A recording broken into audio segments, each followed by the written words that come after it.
and jealousy and managing those emotions in others as we elevate our lives. And I wanted to start with this subject because it's something that I wish that I had been warned about when I started to make intentional steps toward bettering my life.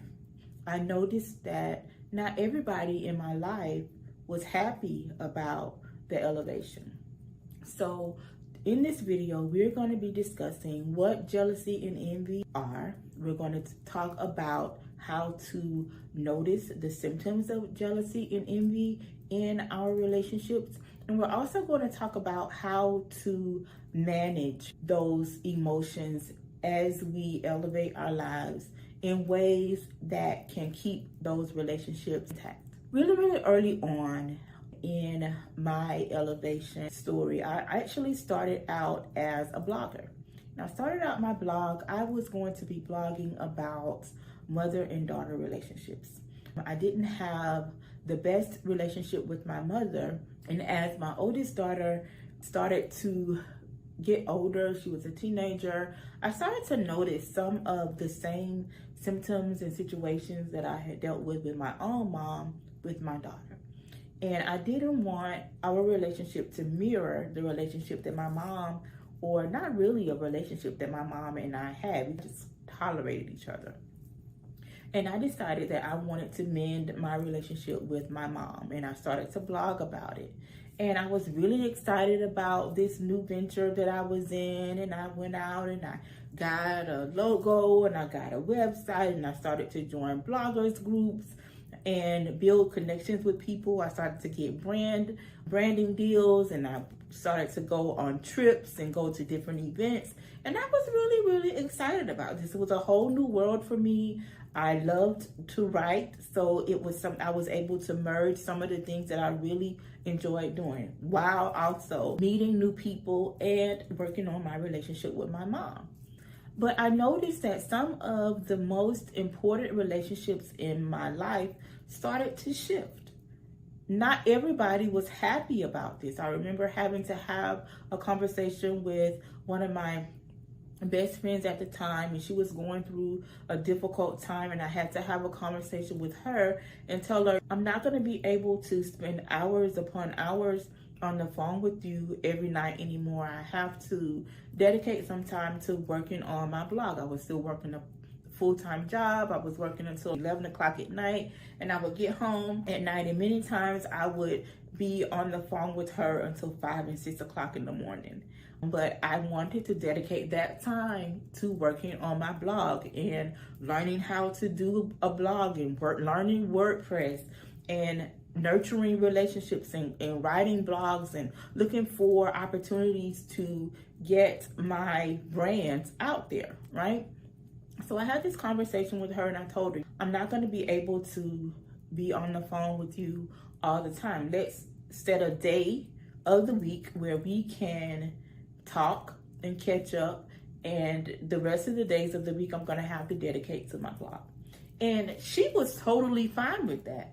But then I had other friends who did not understand that I could no longer be available for their every whim, whatever was going on in their relationship at the time. I couldn't go to all of the parties.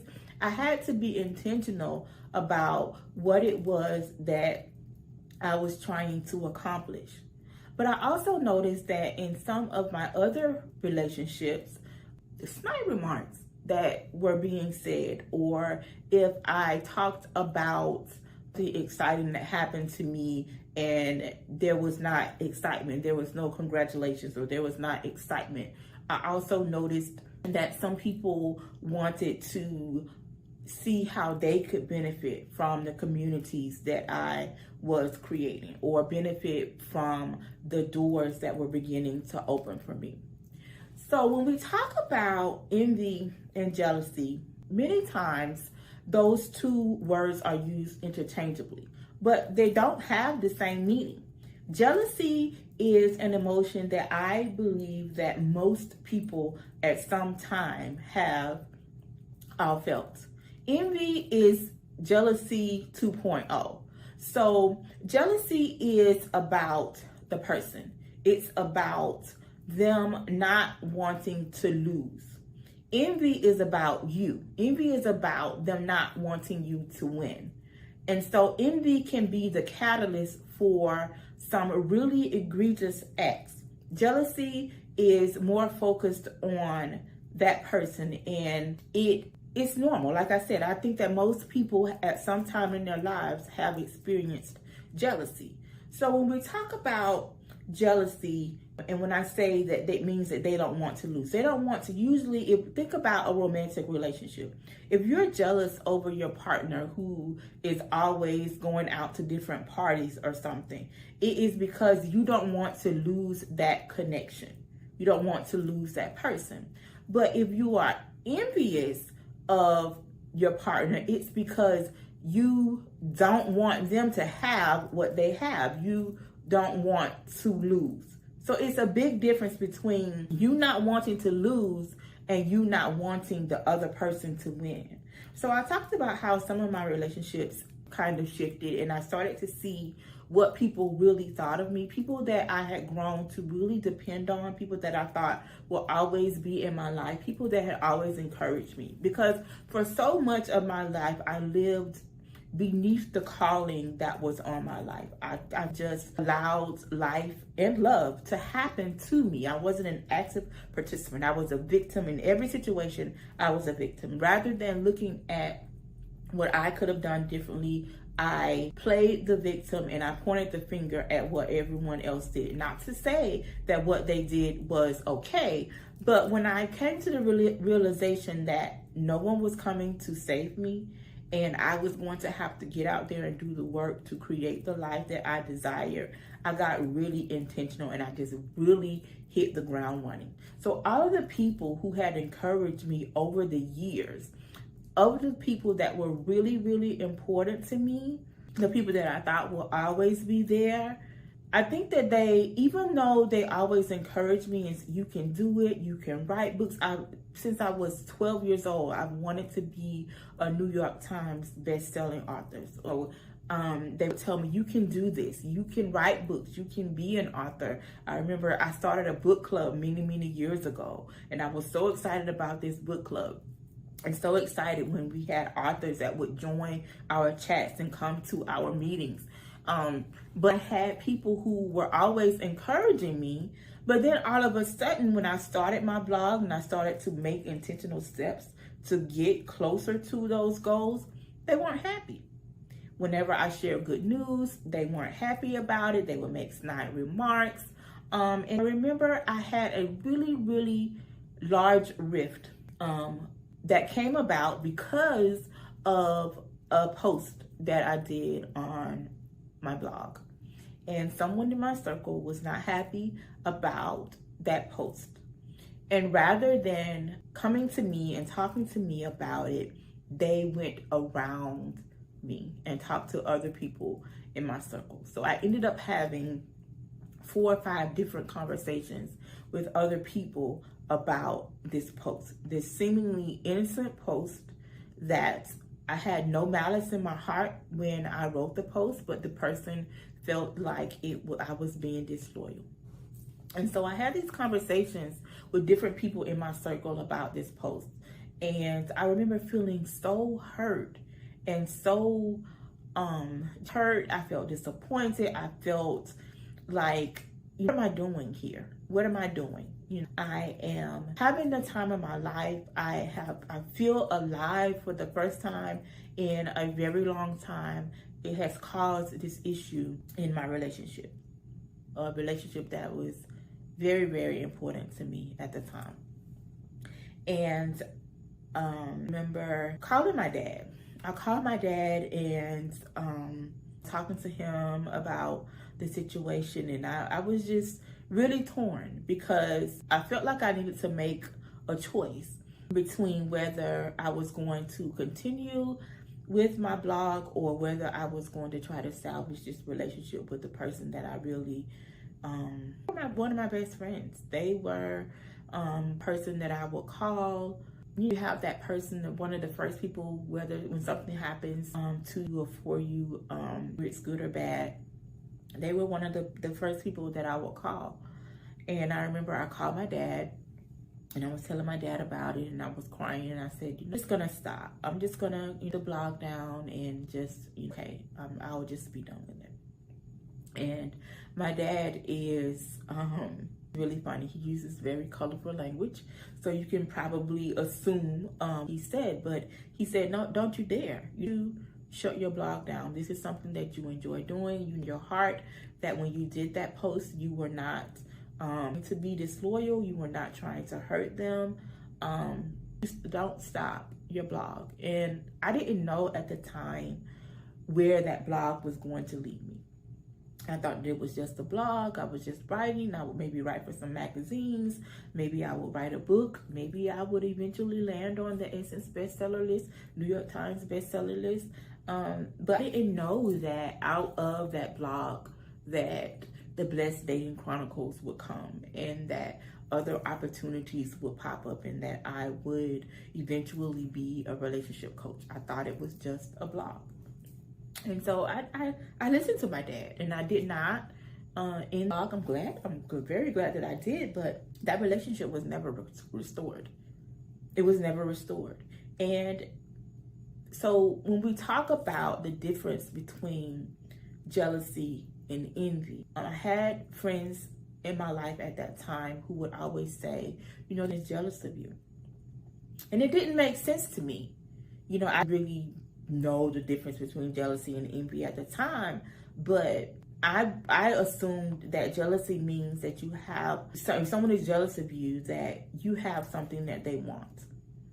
And I couldn't see what it was that I had that they wanted, because what I had was a little corner of the internet where I could use it as my diary. That's what I had. I had other opportunities that had come out of it, but from the outside looking in, this person was way more successful than I had earned, from the blog, but it wasn't anything to write home about. It wasn't anything that could really sustain me. I had a hobby that I was getting some extra money from. I had a hobby that was allowing me to go to different events and those kinds of things. I had a hobby that was allowing me to be a part of a community of people who had the same interests as I did. And I couldn't understand why my friend kept telling me, they are jealous of you. They're jealous of you. It didn't make sense, because they were much farther along in their life than I was. And as much as that relationship was as much as it was important to me, I began to understand as time went on that's when I started to really understand the difference between jealousy and envy, because it wasn't about them not wanting to lose. This was about, because that would have meant that it was about them not wanting to lose the relationship that we had. They didn't want there to be distance in our relationship. But this was more about control, because up until that time, if that person ever had a problem with something that I was doing, I would stop. I remember being really excited about working with a group of kids to do a summer program for the arts. And then they would do drama, and they would do dance, and they would do music. Was really, really excited about this. And I had a daycare center that I was partnering with, and we were going to put on this program. And I remember being so excited and talking to them about it. And and they made me feel like it wasn't important or it wasn't a good idea. And I just up until that moment, that person's opinion was so important to me that if they dismissed something or said that it wasn't a good idea, then I would just abandon the project. But when I started Blessed Be the Tie, I had something that was mine for the first time in a very long time. And although there were moments where I thought I would just give it up, I decided that I wouldn't. So again, that was me drawing my line in the sand. And I realized that this person, it wasn't that they didn't want to lose. It wasn't that they did not want to lose our relationship. It wasn't that they didn't want even to lose the control or the influence that they had over my life. This person did not want me to win. And I know this because of other things that have happened since then. So when you start to elevate in your life, you will notice that the people in your life are not always happy. You're always going to have some cheerleaders. But sometimes the biggest cheerleaders are going to be people who you don't know, strangers that you met on the internet, or, not always be the people that you thought that they would be. And so you want to make sure that you're paying attention to those things. And these people are probably going to fall into one of three categories. You're going to have your family, you're going to have friends, and then you're going to have fans. And those fans don't know that they're fans. Sometimes those fans come in the form of haters. But the way that you want to handle the people in those different areas may be a little bit different. So let's talk a little bit about, and I'm looking down, I have my iPad here in my notes. Let's talk a little bit about some of the symptoms of someone who may be jealous. Let's talk about some of the ways that people may be jealous of you, and they're showing that they're jealous that we don't always consider. So yeah, we know the people who are jealous who are outright and they say that, blah, or your little YouTube channel, or how's your little boyfriend doing, your little job, those ways, those things are easy to spot.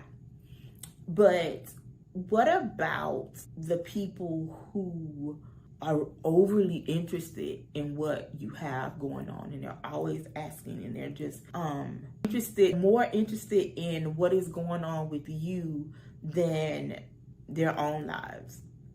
What about the people who are supportive of your efforts in private, but then when you're around a group of people, then they may make your little blog, or your little boyfriend, or your little job?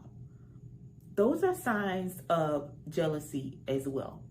It's something that you probably will overlook. I remember I had a really good friend from childhood, and I really loved this girl, and we would hang out all the time. And when we would hang out, and he spent a lot of time at my house, when we hang out, when it was just the two of us, things were fine. Got along really well. We played or whatever, watched TV, whatever we were doing. My mom was always taking us different places. But whenever we were around different people, she would switch up on me. She would be mean, and she would say little things, and it's like, what going on? She was jealous. She was jealous. She did not want to lose the relationship that we had. She did not want to share me with other people. So that's one of the symptoms that we don't normally pick up on, that when people are jealous. Sometimes they will act differently in private than they do in public. One of the other ways that people will show that they are jealous is when they make comments, like self-comments about themselves, trying to get sympathy. So let's say that you have an event or something that you have coming up, and you're not able to go to a party, or you're not able to sit on that phone for hours with someone. And so you say, hey, I'm not going to make it tonight, or I'm sorry, can I call you back tomorrow? I have something that I'm going to have a deadline that I'm trying to meet or something. Oh, nobody's ever has time for me. Oh, you never have time to go out anymore. Oh, I miss you. You used to do X, Y, and Z. Those kind of comments are also symptoms of jealousy. And that is them not wanting to lose you. But let's talk about some of the ways that envy shows up. And like I said, remember in the beginning, I said jealousy is one thing. It is a normal human emotion. Envy is jealousy 2.0. Let's talk about Cain and Abel. Cain and Abel were in the Bible, and both of them were giving sacrifices to God. And the main was that you're supposed to give a sacrifice of your first fruit. And Cain gave his sacrifice, and he gave his first fruit, and it was accepted by God, and it was accepted by the sign that it was accepted was that it was consumed by fire. Well, Abel gave his, and he did not give the best, and it was not his first fruit. And his sacrifice was not accepted. It was not consumed by fire, and he was upset, and he killed his brother. Now, that was the first recorded instance of envy, because it wasn't that he didn't want to lose. He didn't want Cain to win. In his eyes, Cain had won approval from God. He had done what he was supposed to do, and he killed him. Think of the people in your life who are envious of you as wanting to kill you. And it may not be physical, in a physical sense, they want you wiped off of the planet, but they may want to kill your dreams. They may want to kill your ambition. They may want to kill your relationship. Believe it or not, there are people in our lives who don't want us to have healthy and fulfilling relationships, because they benefit from us being stuck in a relationship that is not giving us what we need. Now we need them. We need to call them and cry about it and talk about it all the time and be upset all the time. So they benefit from you not being in a healthy relationship. I remember talking to an associate years ago about this one particular summer where she was in like 3 or 4 different weddings. And this woman really wanted to be married. Up at that time, it just had really not worked out for her. And she was talking about how she wanted to be married, but here she was in all of these weddings, 3 or 4 weddings in one summer. And she made the comment, I stood up there and watched them get everything that I wanted. And I just remember being like so awestruck that you would actually stand up in someone's wedding with the mindset that they are getting everything that I wanted, rather than having the mindset of, if my friends are all getting married, that means that it's right around the corner for me. Or if my friends are all getting married, then maybe I need to take a page out of their book and see what it is that I can do differently to position myself so that I can attract a relationship that will lead to marriage. So you have people in your life who don't want you to get what you are getting. And it can be heartbreaking when it happens. But I need you to understand that as we elevate, and yes, this channel is dedicated to elevating in love, but as you elevate in love, as you elevate your mindset, as you elevate your actions to align with that mindset, so that you can attract the love that you desire, it is going to spill over into other areas of your life. And as you start to become more self-aware, you're also going to become more aware of the people in your circle. And so it may mean that you have to place some distance between yourself and the people that you have grown to love, people that you thought you would always do life with.